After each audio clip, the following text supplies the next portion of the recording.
Buen día, compañeros. Estamos ya casi ya a finalizar el curso de Derecho Administrativo, un curso bastante intuitivo, bastante, bastante bien estructurado debidamente por la, la cuestión académica, una materia bastante provechosa para la administración de empresas, si bien todos sabemos la importancia que tiene el derecho en nuestra sociedad, ya que pues prácticamente estamos inmersos en un sistema jurídico complejo, sistematizado, en el cual nos da orden, nos da paz, bienestar social,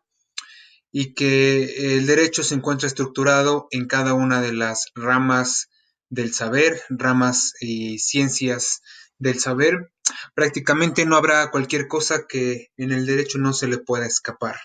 Desde que nos levantamos por la mañana, desde que nos dormimos, no podemos pasar un día sin que realicemos alguna actuación, alguna acción que esté prevista por el derecho. Es así que pasamos ya a darle prontitud a la clase y vayamos a la séptima clase, que es en la que nos quedamos en esta diapositiva. Hablábamos acerca de la administración. La clase anterior habíamos observado lo que es persona. Esta se dividía en física y persona moral o jurídica, la cual la física habíamos hablado que era el simple hecho de nacer y era irrenunciable, la abandonabas hasta la muerte. Capacidad jurídica, hablamos de la persona moral, los derechos que tiene esta persona moral y posteriormente vamos a hablar de la administración en México.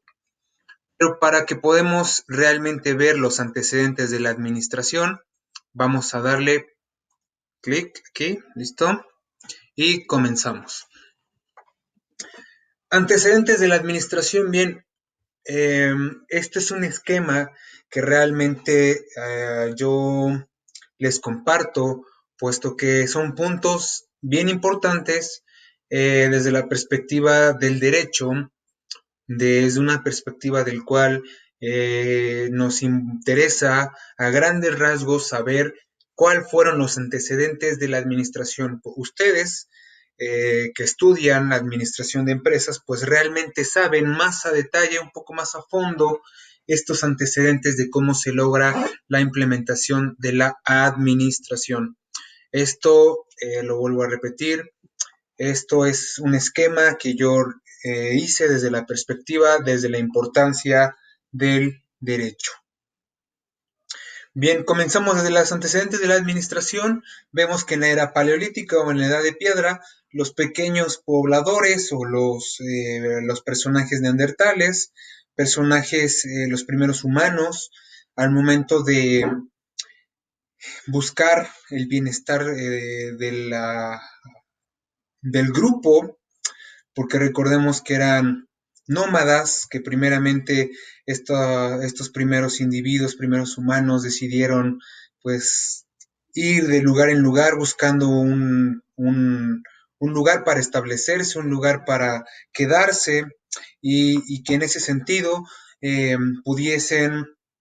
sobrevivir, ¿no? Pudiesen mejorar ese instinto de supervivencia que les arrojaba a seguir buscando nuevos lugares para su subsistencia. La edad de piedra ha sido muy conocida, puesto que en esa edad se termina la evolución del neandertal en Homo habilis, en el cual esta última evolución es la que tenemos actualmente nosotros. Según obviamente la teoría de evolución de Charles Darwin, eh, esta edad comienza a dejar de ser personas que vivan de un lugar en otro, como son los nómadas, y comenzaron a establecerse ya como sociedad o como grupos en determinadas zonas, determinados lugares de población. En esta era también empieza a surgir una de las primeras administraciones, puesto que al momento de realizarse esa conformación de grupo, empieza a verse la necesidad de organizarse y de posteriormente administrar ya sea la comida, ya sea el capital humano, etcétera. Uno de los, eh, vamos a decirlo así, de los lugares muy famosos que caracterizaron a la Edad de Piedra o la Paleolítica fue justamente en Stonehenge, este lugar mítico, ya que este lugar dicen que fungía como, bueno, hay varios investigadores que manifiestan que fungía como centro ceremonial, otros dicen que fungía como un observador, un observatorio hacia las estrellas, y otros dicen que era la sede de algún poder administrativo, de algún poder que organizaba, etcétera, pero en Stonehenge podemos ver claramente que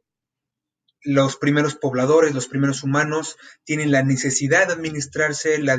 necesidad de organizarse para su subsistencia. Es ahí que a través de la creación de estos pequeños pobladores, de estas pequeñas poblaciones, al momento de tener esta administración, al momento de lograr esa subsistencia, comienza a florecer, comienza a creer esa cultura, ese pequeño grupo de personas empieza a multiplicarse hasta al momento de llegar a las primeras civilizaciones como las conocemos en la historia, primeras civilizaciones como la Mesopotamia, Egipto en el Indo o en Grecia aproximadamente en el 5000 antes de Cristo. Una de las primeras civilizaciones del mundo fue justamente la mesopotámica, esta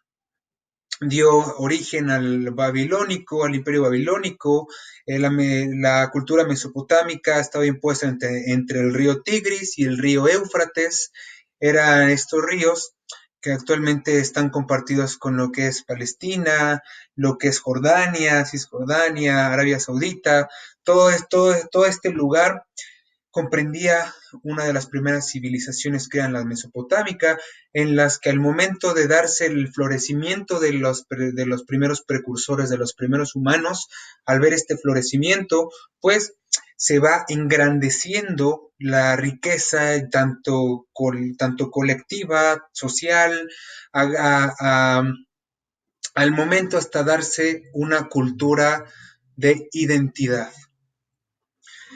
Esta cultura de identidad surge a través del sentimiento que tienen por la pertenencia en el origen de cómo llegaron ahí. En Mesopotamia, más tarde, en los sumerios, decían que ellos o las civilizaciones venían debido a seres que venían de otro lugar, que venían de otro mundo, en los que le enseñaban prácticamente la administración, la tecnología para poder resolver esas partes de esas cuestiones de alimentación o para poder llegar a determinada situación. Decían estas primeras civilizaciones que tenían dioses, empezaban a ver el politeísmo, en donde estos dioses les enseñaban la cultura, les enseñaban tecnologías y etcétera. Estas primeras civilizaciones florecieron debido a la agricultura, debido a la correcta administración para la subsistencia de esas mismas civilizaciones y son las primeras civilizaciones exitosas que posteriormente fueron o dieron origen a lo que conocemos como historia antigua. Así también lo tenemos en Egipto, así también lo tenemos en la India y también lo tenemos en Grecia, primeras civilizaciones. Bien, estas primeras civilizaciones al momento de su surgimiento surgen a través, o más bien su desarrollo, surge a través de la necesidad de administrarse para fortalecer y crear ese sentimiento de identidad en, pues en el lugar en el que estuvieron, eh, vamos a decirlo así, que estuvieron viviendo, que estuvieron ahí manteniendo un lugar en determinado zona, en una determinada zona. Una vez que se dio estas civilizaciones, surge la necesidad de gobierno, surge la necesidad de que la administración para la subsistencia humana, para el desarrollo de la civilización, se necesita ser empujado, ser impulsado por una persona o por un determinado círculo de personas para que den el origen al país y le den una proyección o al país o el reino o el imperio. Y a esto hablamos con el reino e imperio, de los cuales uno de los principales en ese entonces fue Persia, Roma y Cartago. Al momento que se logra dar y se sigue floreciendo la civilización y siguen en el expansionismo de las tierras europeas, porque fueron primeramente las civilizaciones, comienza la situación de defenderse unos de los otros y también de atacarse los unos de los otros, justamente con la intención de poder expansión, de poder tener la expansión de sus tierras y de sus terrenos. Es ahí que la idea o la idiosincrasia de cada uno iba a permear la situación política en ese entonces, pues para dar dar el avance, ya sea en las tierras, en el ataque o en la defensa de los reinos. Es ahí que surgen los primeros reinos, los reinados, surgen los primeros emperadores, si estamos hablando en la cuestión de Roma, surgen aquellas personas o aquellos personajes que tienen la habilidad o la necesidad de tentar un organismo administrativo, un organismo autoritario en el cual esa persona administradora, ese rey, ese emperador, era el encargado, era el delegado de llevar la administración para la subsistencia de su país o de su imperio o de su reino para la propia substinción del mismo. Es ahí que comenzamos con la edad feudal o de la edad media. Repito, todas estas etapas de la administración las estamos viendo a grosso modo, las estamos viendo de una manera muy rápida, pero son antecedentes que, si bien son importantes para conocerlos en la administración.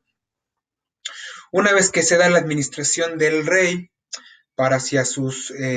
plebeyos, para hacia sus gobernados, surge la edad feudal o la edad media. Y aquí encontramos sistema feudal. El sistema feudal, pues, es un sistema económico que se dio a través de los señoríos en los cuales los reyes que detentaban territorio, detentaban una población, detentaban un poder, les otorgaban a otras personas, siendo nobles o siendo personas acaudaladas, el poder de administrar una tierra en el cual más adelante dicha tierra administrada por el señor feudal lograba vamos a decirlo, se lograban multiplicar el valor de esa tierra que les había dado el rey, por lo que a veces el señor feudal llegaba a detentar más poder y llegaba a detentar más poderío, propiamente dicho, que el rey. Fue una de las, pues de los sistemas económicos que se emplearon ya en la etapa de la Edad Media, puesto que todavía seguía imperando el gobierno monárquico, porque en el sistema de expansionismo en el mundo todavía se estaban jugando pues determinadas civilizaciones, determinados reinos estaban en purga de cierta pues de cierto expansionismo político. Un ejemplo es la guerra entre Francia e Inglaterra, bien conocido por la intervención de Juana de Arco, en el cual vemos cómo Inglaterra trata de invadir Francia, debido a que si bien la administración o el reino francés estaba a cargo en unos años de la corona inglesa, y cuando falleció el rey inglés que tenía o que compartía el reino francés, pues al momento de fallecer, eh, se crea una crisis política, una crisis social en donde no saben los franceses quién los gobierna, si los ingleses o el mismo pueblo francés. Es cuando ahí comienzan los primeros reyes franceses a verse involucrados en la historia de Francia, por lo que pues, no estaban tan contentos los ingleses de ceder tan fácilmente a su reino, puesto que se da la guerra de los 100 años. Entonces, esto es un pequeño eh, trasfondo, un pequeño ejemplo a través de que los sistemas feudales en la Edad Media eran muy importantes para la creación y la portación o la detención o la detentación, perdón, del poder para ser unificado y mantener un reino unificado. Después de este sistema feudal que se da con nuestro señorío, a veces el rey necesitaba para poder tener el poder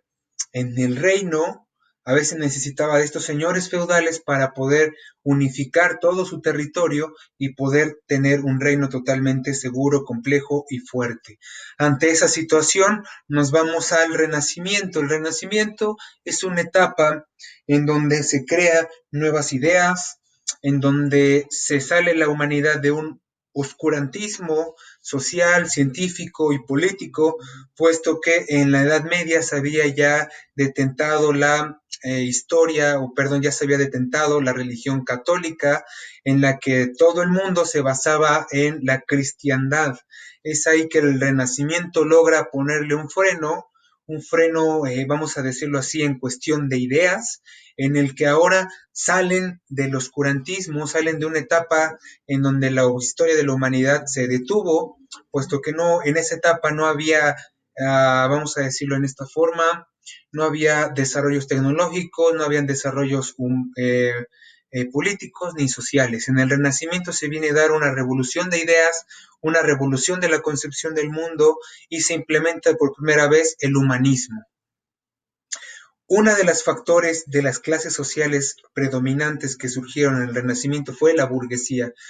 La clase social hegemónica seguía siendo la monárquica, en la que el monarca era el completo administrador del reino, y una vez que a estos se les cambia el nombre de feudales o señores feudales, empiezan a surgir nuevas clases predominantes llamándoseles burgueses o la burguesía. La burguesía, si más bien la mayoría de de las personas que comprendía la burguesía eran personas comerciantes o eran personas del bajo estrato social que por el simple hecho de una actividad comercial eh, lograban tener capital para poder obtener el poder y así pues detentar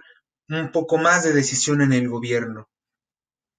Esta burguesía surge como clase social predominante, como lo había comentado, y es que da el origen hacia la revolución industrial. Una vez que se da el capital, una vez que se da esta situación del nuevo sistema económico, surge otra etapa que es la revolución industrial, donde se da una relación máquina-hombre, se dan innovaciones técnicas y financieras. Aquí la implementación de la burguesía empezó a duplicarse en grandes maneras, en grandes rasgos, ya eran personas que necesitaban tener un sistema capitalista, de corte capitalista, en donde sus propios, vamos, sus propios materiales o su propio comercio buscaban la necesidad de multiplicarse en cuestiones de ganancias. Es ahí que surge la necesidad de dar una revolución industrial a manera de que se diera una relación máquina-hombre en el que gracias a esa relación se obtiene primeramente la revolución industrial, que este movimiento se utilizó bastante en Inglaterra y fue una de las revoluciones más importantes en la historia de la humanidad, puesto que gracias a esta revolución industrial, pues tenemos lo que actualmente vemos como tecnología. ¿Cómo surge la administración en la revolución industrial? Pues surge ante la necesidad del capital, de cómo los ya monárquicos o ya en algunos lugares ya eran estados, como lo era Francia, que ya estaban gobernados por los tres poderes judiciales, digo, por los tres poderes, que lo que son legislativo, ejecutivo y judicial, en el que ya en algunos estados ya estaba impuesto. Entonces la administración llega ya a tomarse de una forma clara, de una forma totalmente bien, si más bien obligatoria, sino ya es de carácter real y de carácter importante. ¿Por qué? Porque aquí empezamos a ver lo que son las bases de la administración científica. Aquí abajo ponemos la administración científica, gracias a Henry Town, la aplicación sistemática de métodos administrativos eficientes, Charles Babbage, inicio y desarrollo del enfoque científico del estudio de la administración, y Robert Owen, modelos de sociedad comunista en la colonia americana de New Harmony. Estas pequeñas administraciones, o más bien la administración científica, se empieza a lograr gracias a estas personalidades, y gracias a estas personalidades se logra dar la administración como una ciencia como la conocemos. Recordemos que para que una ciencia tenga el carácter de tal se necesita que determinado conocimiento sea pasado y sea verificado por una metodología. Una metodología que debe de estar basada en una serie concatenada de pasos lógicos, de criterios argumentativos y de criterios académicos, y que tengan una solución a un determinado problema. Sometido esta situación del método científico, una vez que sea sometido favorablemente a dicha ciencia, pues recibe el nombre o el carácter de tal. Es así que la administración científica, como lo dice Thorne, logra dar que la administración, al momento de aplicársele a la sociedad, encuentra que tiene sistemas hacia los métodos administrativos más eficientes. Esto es, a manera de que la burguesía crecía, a manera de que gracias a la revolución la sociedad crecía, las herramientas para la administración tenían que constantemente ser influenciadas, tenían que constantemente ser renovadas para que la sociedad estuviera operando de una forma ordenada. Charles Babbage dice que da el primer enfoque científico del estudio de la administración para la creación como ciencia. Y Robert Owen muestra la administración como modelos de sociedad comunista en la colonia americana New Harmony. Robert Owen lo que hizo fue implementar un modelo comunista de corte administrativo para que pues la colonia americana, o en ese entonces la Unión Americana, tuviera la importancia de lo que es clave la administración en modelos económicos. Bien, vamos ahora a lo que son antecedentes de la administración en México.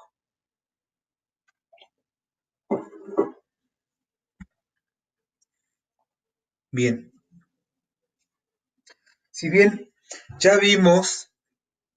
antecedentes de la administración a grosso modo en el mundo, ahora vamos a ver antecedentes de la administración en México, y empezamos desde la época prehispánica con los señoríos olmeca, maya, mexica y zapoteca, siglos VII a 1519 después de Cristo, en el cual la época prehispánica, si bien la historia hispánica, o más bien la historia prehispánica de la Edad de Oro, de los aztecas y demás, recordemos que primeramente lo que conocemos ahora como continente americano, primeramente en América del Norte, incluyendo Canadá, Estados Unidos, México, estaba comprendido de tres áreas, que era Oasis América, Mesoamérica y Aridoamérica. Bajo estas tres regiones se dieron importantes asentaciones de personas, en el cual, como lo habíamos visto antes, después de la Edad de Piedra, se da la necesidad de que ahora los nómadas encuentran un lugar para establecer sus actividades de supervivencia, por lo que realiza ya la conjunción y la creación de civilizaciones, tales como los olmecas, los mayas, los mexicas, los zapotecas, totonacas, etcétera. Fueron importantes civilizaciones prehispánicas en donde se crearon lo que conocemos como época prehispánica. Ahora, ¿cómo surge la administración prehispánica en México? Bien en la época prehispánica. Primeramente, los nobles, los comerciantes, los artistas y los artesanos, así como plebeyos o tributarios, eran los que estaban detentando la administración en la época prehispánica. En esta pirámide de administradores, o en esta pirámide de hegemonía, encontramos a los nobles como aquellos que ejercían la organización y administración del Estado y la religión, Posteriormente, los comerciantes, los artistas y artesanos que venían debajo de los nobles eran los que tenían bienes propios, y hasta el último o debajo de este segundo escalón seguían los plebeyos o los tributarios, que era el pueblo general que solo gozaba de productos de la tierra. Recordemos que también la administración en la época prehispánica era solamente dada hacia los nobles y hacia los señores prehispánicos o hacia los señores eh, que detentaban la civilización. Digamos que eran como los nobles o los reyes o los monarcas que ejercían su poder en un determinado territorio de su población. La administración corría a cuenta de estos nobles. Bien,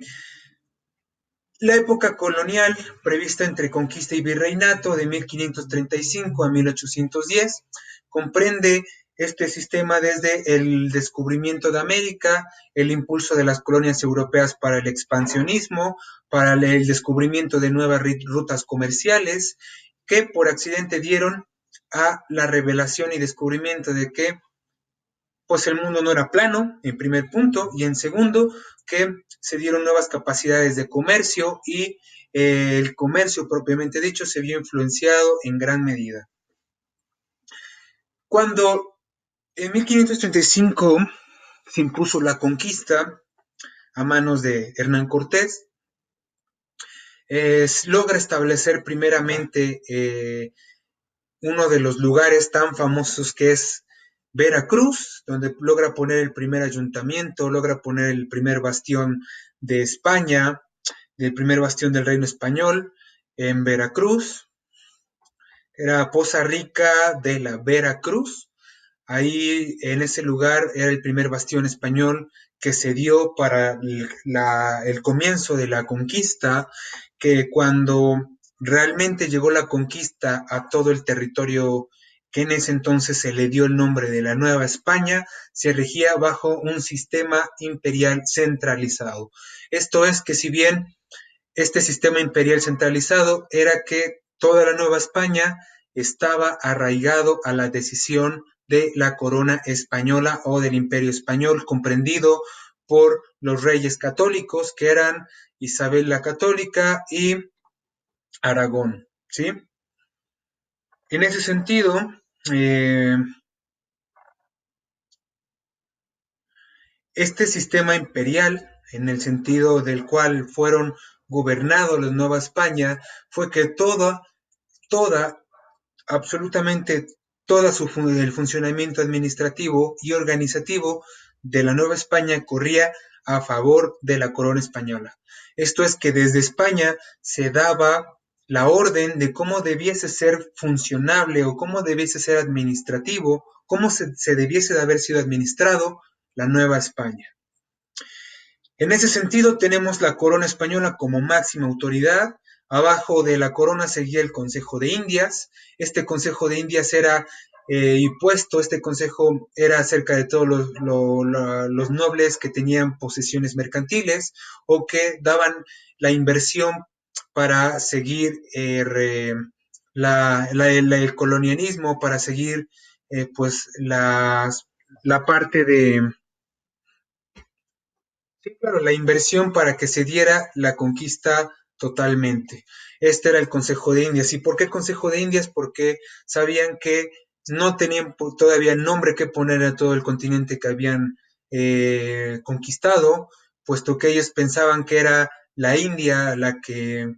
pues había descubierto. Entonces es por eso que se le pone el Consejo de Indias. Abajo del Consejo de Indias seguían los virreyes, que los virreyes eran simples extensiones de los reyes españoles que fungían como administradores en determinadas regiones de las tierras conquistadas. Esto es que todo lo que decían los virreyes tenían que cumplir lo que los reyes habían propuesto administrativamente en determinadas regiones.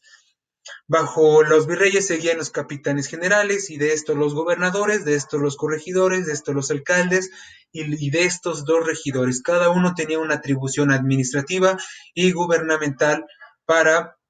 el orden de los nuevos colonos, de los nuevos personajes que salieron en la Nueva España. Otra cosa que vemos es una administración interna de carácter tributaria. Hay latifundios, castas y clases sociales. Esto es que se comienza la creación de una administración interna de carácter tributaria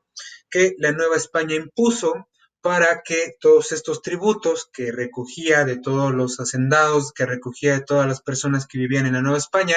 todas eran dadas, eran enviadas a la corona española.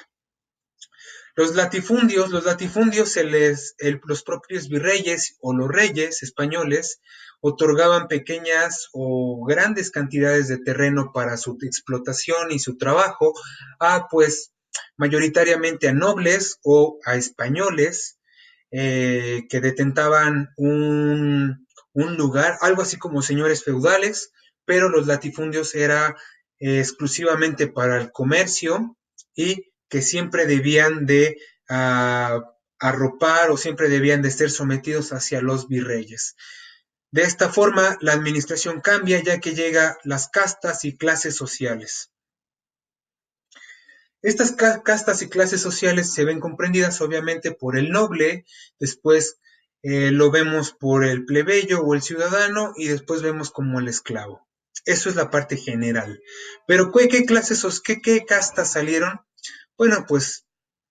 las clases sociales predominantes era el español y obviamente el español por encima de todos y posteriormente venían en decrecimiento las demás castas, tales como criollos, mestizos, mulatos, indios, negros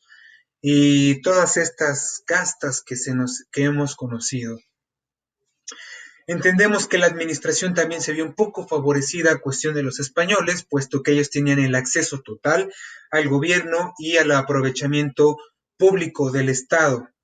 Los criollos solamente tenían derechos limitados exclusivos al comercio, el indio tenía la obligación de convertirse al catolicismo y de estar sujeto al servicio público o al servidor público, y el esclavo era el que tenía sin derechos y era dedicado a las obras de su señor o a las obras de quien detentaba vamos a decirlo de esta manera, que detentaba su derecho sobre él. ¿Qué es lo que logra pasar en la época independiente? Obviamente, para entender la independencia, la época independiente de México, es una situación igual de compleja, puesto que estaba pasando por problemas económicos, sociales, de conflicto interno, puesto que si bien cuando Miguel Hidalgo sale con el famoso grito de independencia, sale, no solo da el grito de independencia, sino que da un grito de apoyo hacia el rey francés, digo, hacia el rey español que estaba siendo atacado por el entonces rey francés, que si bien el rey francés vino a estar invadiendo la corona española, pues el grito de Miguel Hidalgo surge a favor del apoyo hacia el rey Fernando español, hacia el rey Fernando, eh, pues una vez que logra dar ese grito, pues se tergiversa las cosas, puesto que también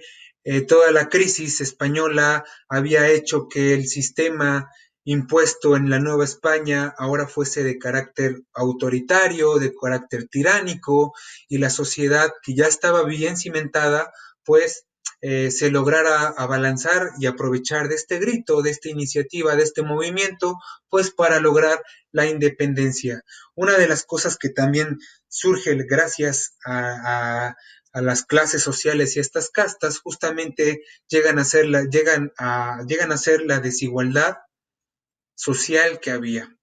Ya había menos españoles y había mucho más diversidad de castas, de razas, por lo que estas también al detentar o al querer entrar al gobierno se vieron fuertemente reprimidas por los españoles. Tal es el caso, como el ejemplo que les comentaba en las diapositivas anteriores, de los burgueses contra los nobles.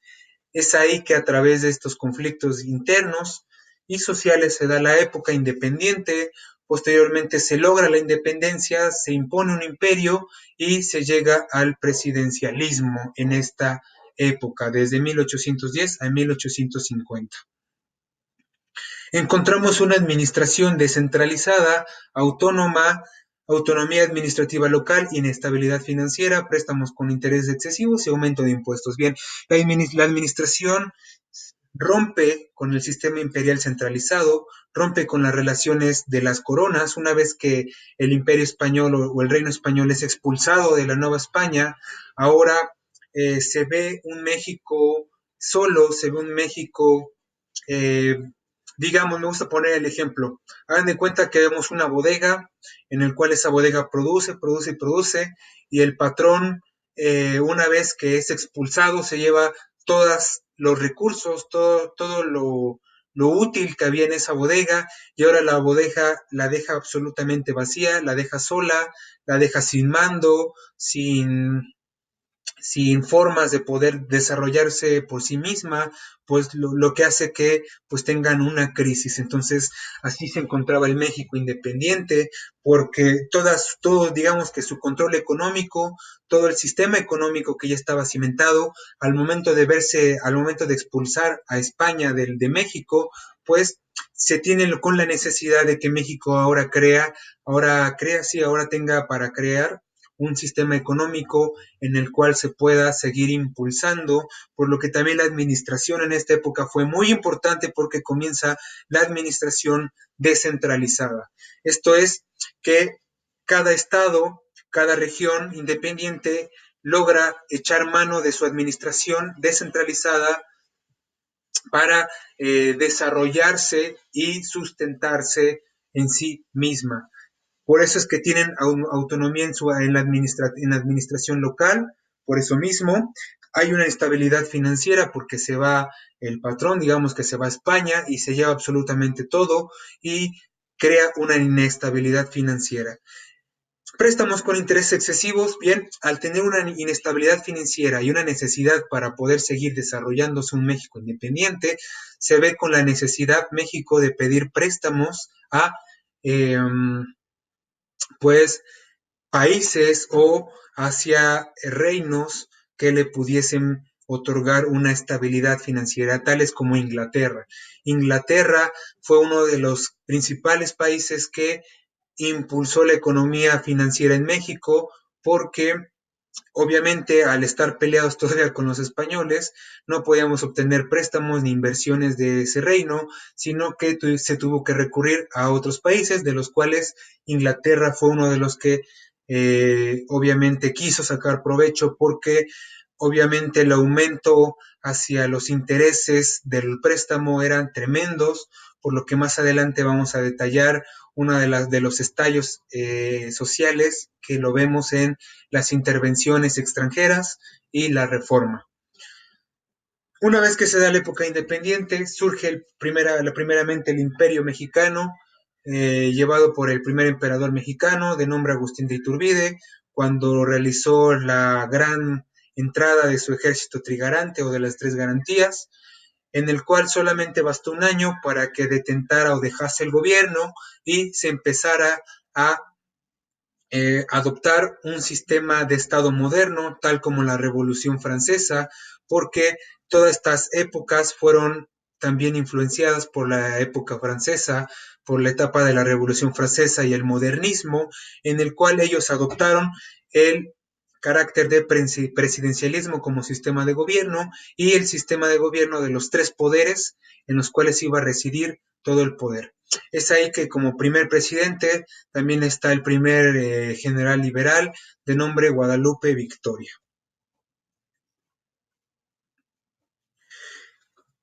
Una vez terminado,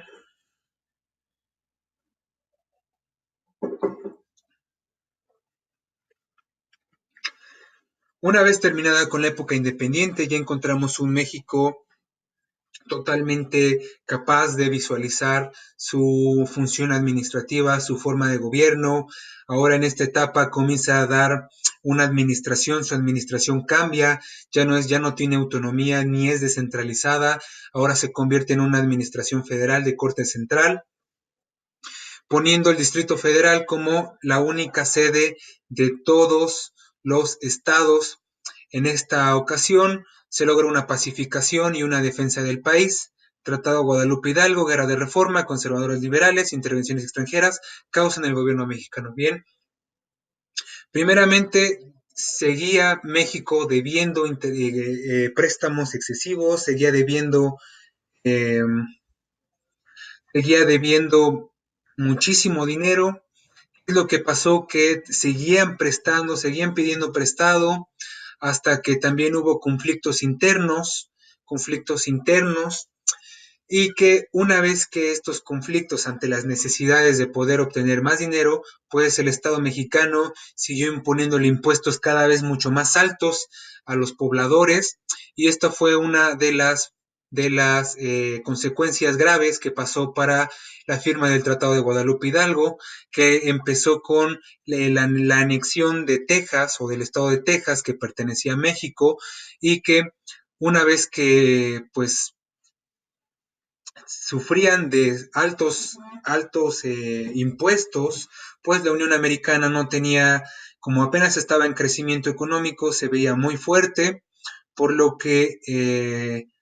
al estar en frontera con frontera, pues se les hizo fácil ser anexionados por James Polk, el presidente americano en ese entonces. Tenía este presidente un sistema, una visión expansionista, en el que vio con buenos ojos la crisis que tenía México para aprovecharse de su situación y poder anexionar pues más terreno. Es ahí que comienza el conflicto entre México y Estados Unidos para el anexionismo de eh,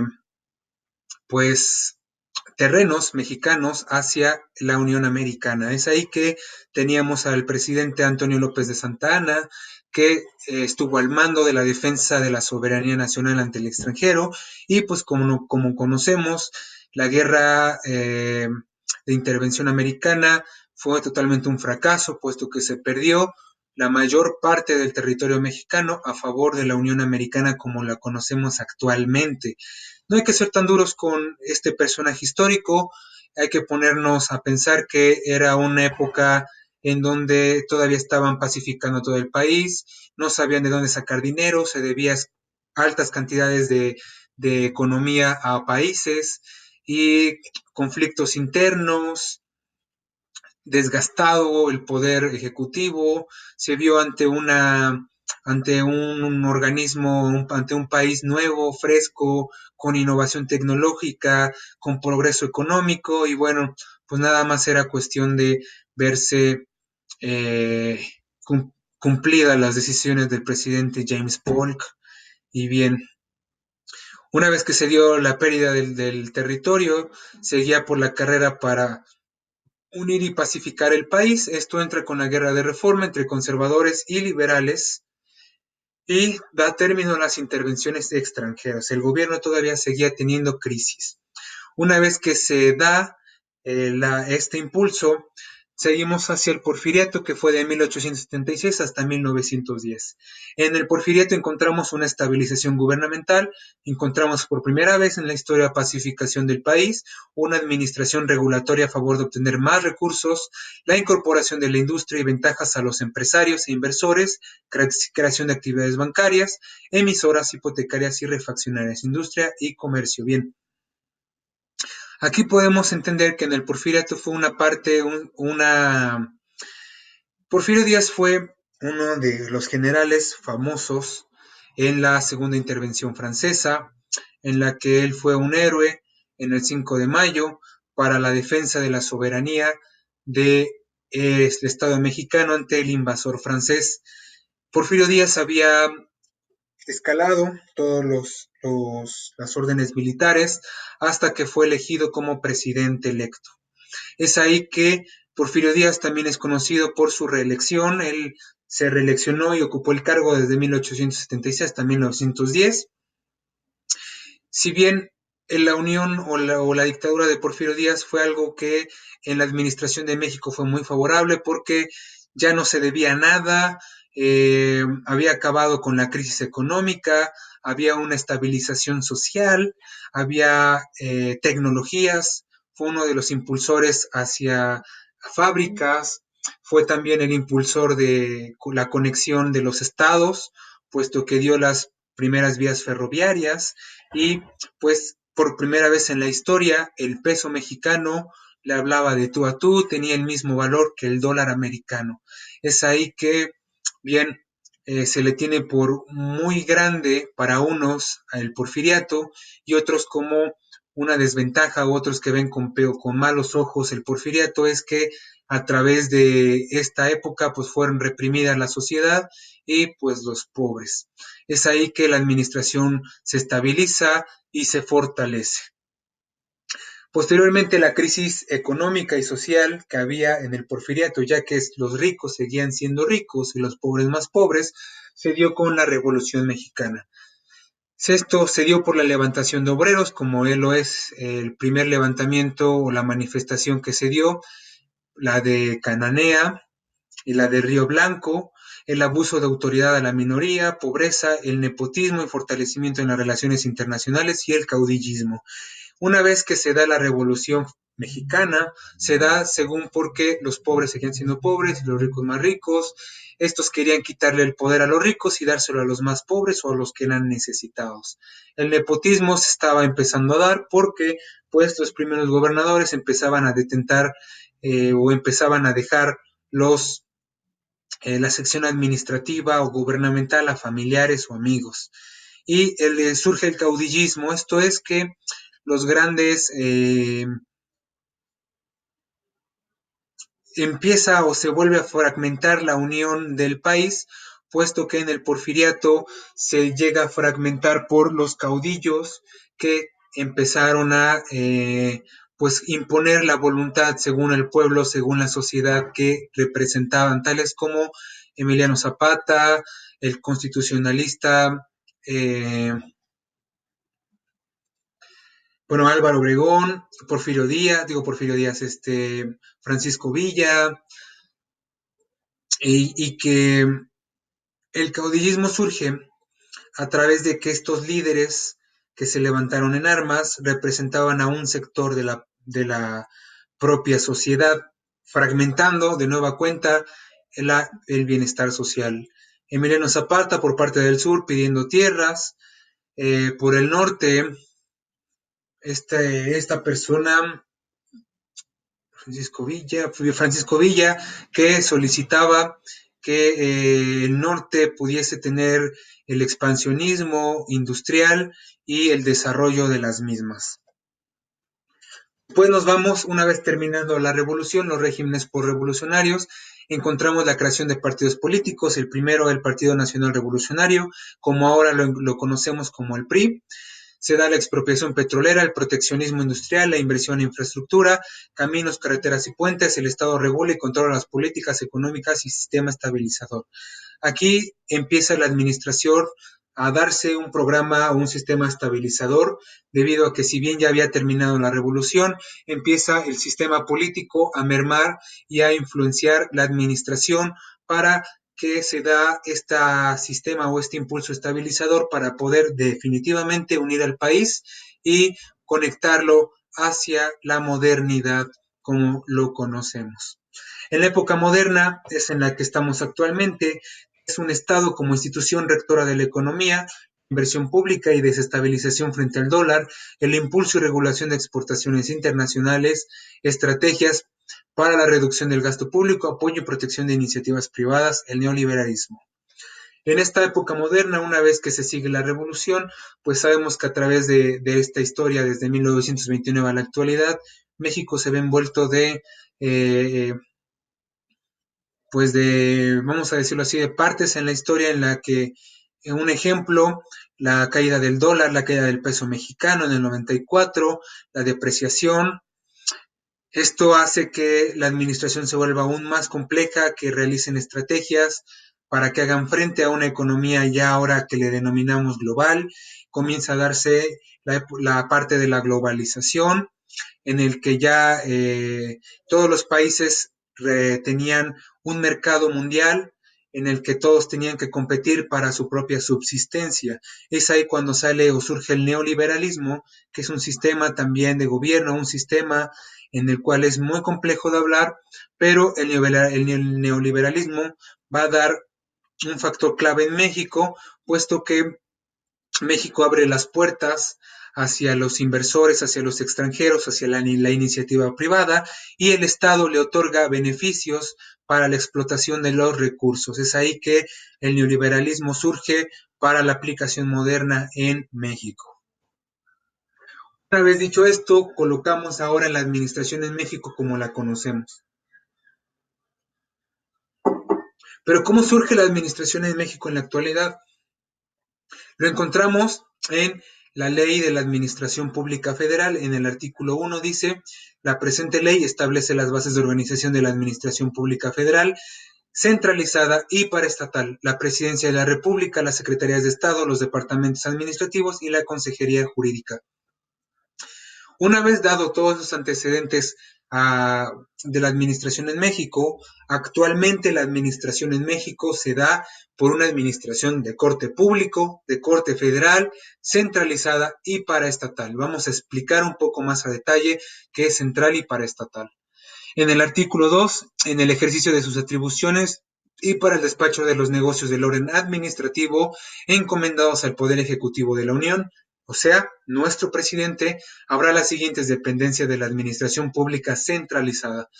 Esta administración pública que será encomendado al presidente se darán por las secretarías de Estado. Conocemos secretarías de Estado como Secretaría de Economía, Secretaría de la Función Pública, Secretaría de Educación Pública, etcétera. Departamentos administrativos y Consejería Jurídica del Ejecutivo Federal integran la administración pública centralizada. Efectos de otro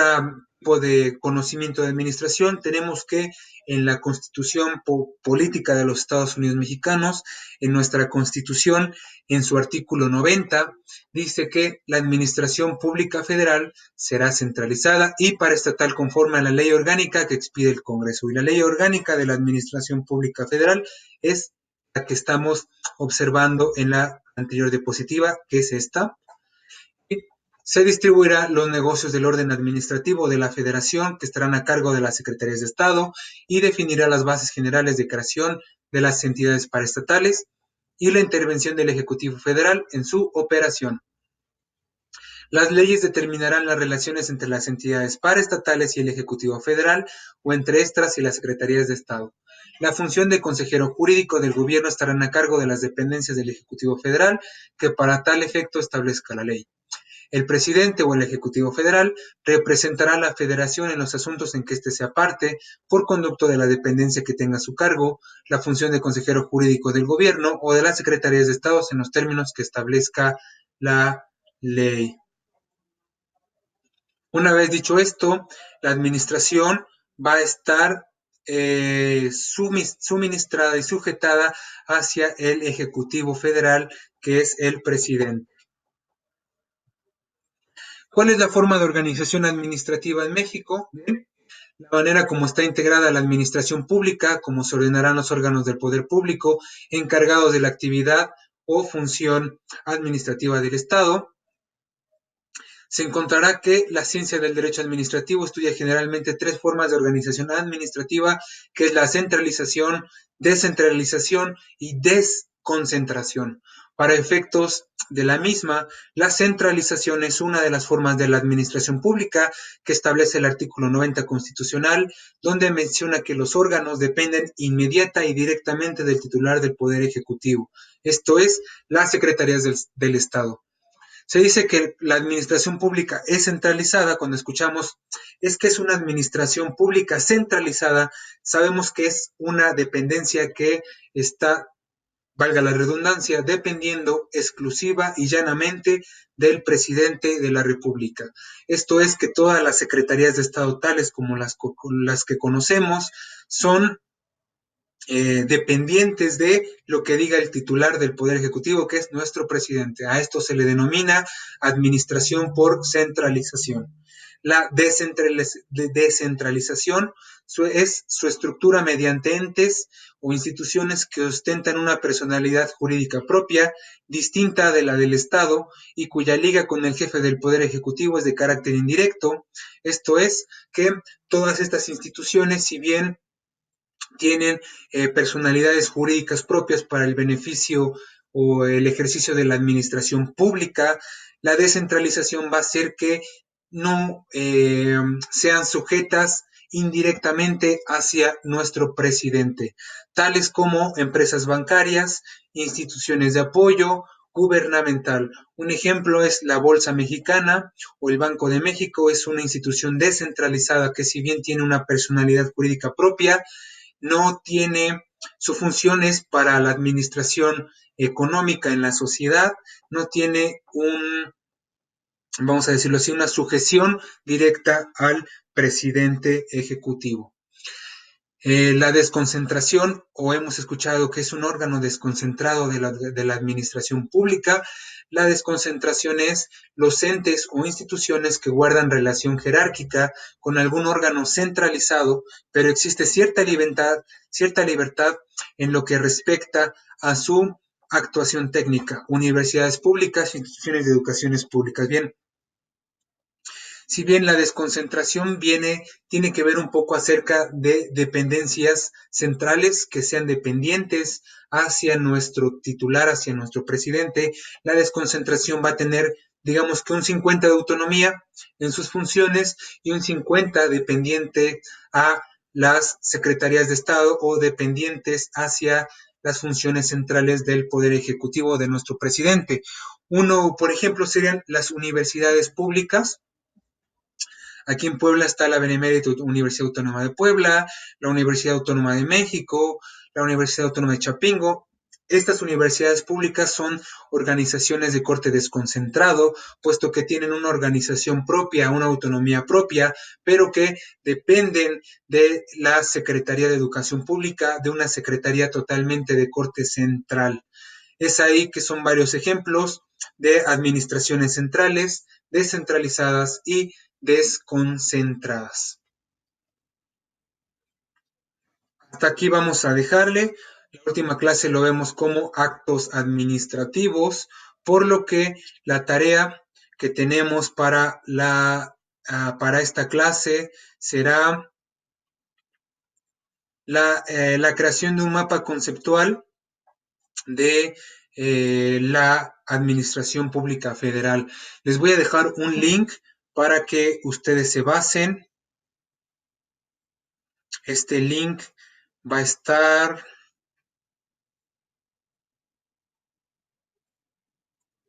este es el link que les voy a dejar para que ustedes se basen y puedan darle un mapa conceptual de cada administración. Se los voy a dejar aquí, no quiero que realmente lo copien, sino que también lo hagan, ya sea que el estilo que ustedes me pongan, ya sea para que se entienda mejor o que sea en una forma de un sentido común, de un sentido que le den ustedes lógico. Ahorita les voy a dejar el link para que ustedes se basen y pues recibo tareas hasta el 12 de octubre porque el 13 ya es el examen y el 14 la evaluación. En ese sentido, doy gracias compañeros a la séptima clase y nos vemos en la próxima emisión.